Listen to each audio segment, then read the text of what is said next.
Hi hello नमस्ते. मी Swati सांडबोरा YouTube चॅनलवर अगदी मनापासून तुमचं स्वागत करते.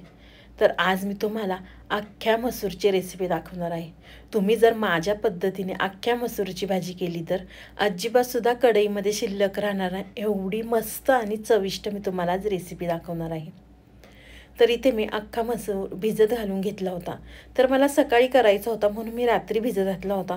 अगदी मसूर छान भिजला की शिजायला सुद्धा टाईम लागत नाही, झटपट आपला अख्खा मसूर शिजून होतो. तुम्ही टिफिनसाठी करा किंवा संध्याकाळच्या जेवणासाठी करा किंवा दुपारी करा, अगदी 10 ते 15 मिनिटात आपल्या अख्ख्या मसूरची भाजी तयार होते आणि खायला सुद्धा चविष्ट लागते. न खाणारे सुद्धा या पद्धतीने तुम्ही अख्ख्या मसूरची भाजी केली तर ते सुद्धा खातील आणि नेहमी म्हणतील की ह्याच पद्धतीने अख्ख्या मसूरची भाजी कर. तर इथे मी अख्खा मसूर घेतलेला आहे. तर आपण पुढच्या तयारीकडे बोलूया. तर इथे मी पॅन गरम करून घेतलेला आहे. पॅनमध्ये आपल्याला गरजेनुसार तेल घालायचं.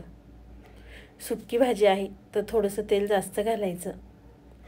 तर तेल घातल्यानंतर आपल्याला मोहरी घालायची आहे आणि तेलावर व्यवस्थित आपल्याला छान तडतडून घ्यायची आहे. मोहरी तडतडली की आपल्याला जिरेसुद्धा घालायचे आणि तेलामध्ये छान आपल्याला तडतडून घ्यायचे आहे. जिरे छान तडतडले की आपल्याला लसूण घालायचं आहे. इथे मी 7 ते 8 पाकळ्या लसूण घेतला होता बारीक कट करून. लसूण घातला की आपल्याला कढीपत्ता घालायचा आणि छान आपल्याला तेलामध्ये तडतडून घ्यायचं आहे. कढीपत्ता आणि लसूण छान तेलामध्ये तडतडले की इथे मी 2 बारीक कांदे कट करून घेतले होते. तेलावर आपल्याला कांदा छान ट्रान्सफर होईपर्यंत परतून घ्यायचा आहे. कांदा परतत आला थोडासा की आपल्याला हिंग घालायचं आहे. हिंग घातल्यानंतर इथे मी 1 टोमॅटो छान लाल पाहून घेतला होता. आपल्याला टोमॅटो घालायचा आहे बारीक कट करून आणि टोमॅटोसुद्धा छान कांद्यावर व्यवस्थित आपल्याला मऊ होईपर्यंत परतून घ्यायचा आहे. तुम्ही माझा व्हिडिओ इथपर्यंत पाहिलाच आहे आणि तुम्हाला जर माझा व्हिडिओ आवडला असेल तर प्लीज माझ्या चॅनलला एक सबस्क्राईब नक्की करा. तर कांदा आणि टोमॅटो छान लाल झालेला आहे. तर आपल्याला मसाले ॲड करायचे आहेत. तर इथे मी 2 चमचे कांदा लसूण मसाला वापरलेला आहे. 1 चमचा धना पावडर, अर्धा चमचा बेडगी मिरची पावडर आणि अर्धा चमचा आपल्याला मिरची पावडर घालायची आहे.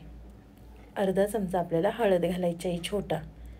मसाले छान व्यवस्थित आपल्याला परतून घ्यायचे आहेत कांद्यावरती. इथे पाहू शकता मसाले छान मी व्यवस्थित परतून घेतलेले आहे. तर आपल्याला चवीनुसार मीठ घालायचं आणि आपण जो भिजवून मसूर घेतला होता आपल्याला तो मसूर घालायचा आहे आणि छान परत व्यवस्थित मिक्स करून घ्यायचं आहे. अजूनसुद्धा तुम्ही व्हिडिओला लाईक केलं नसेल तर प्लीज एक लाईक करा. साईडचं बेल आयकनसुद्धा प्रेस करा म्हणजे तुम्हाला माझ्या व्हिडिओचं नोटिफिकेशन सर्वात आधी येईल. तर इथे पाहू शकता तुम्ही मी वाटी भरून पाणी घातलेलं आहे. पाणी घातल्यानंतर आपल्याला मसूर छान असा शिजवून घ्यायचा आहे. अधीमध्ये आपल्याला हलवत राहायचं आहे मसूर, कारण फारसा वेळ लागत नाही मसूर शिजायला, अगदी झटपट शिजून होतो. इथे पाहू शकता तुम्ही मसूर छान शिजलेला आहे. एकदम व्यवस्थित असा मऊसूत शिजलेला आहे. कुकरला सुद्धा होतो झटपट, पण कुकरला फारसा गाळ होतो, अख्खा मसूर काही राहत नाही त्याच्यामध्ये, म्हणून कढईमध्ये शिजवायचा.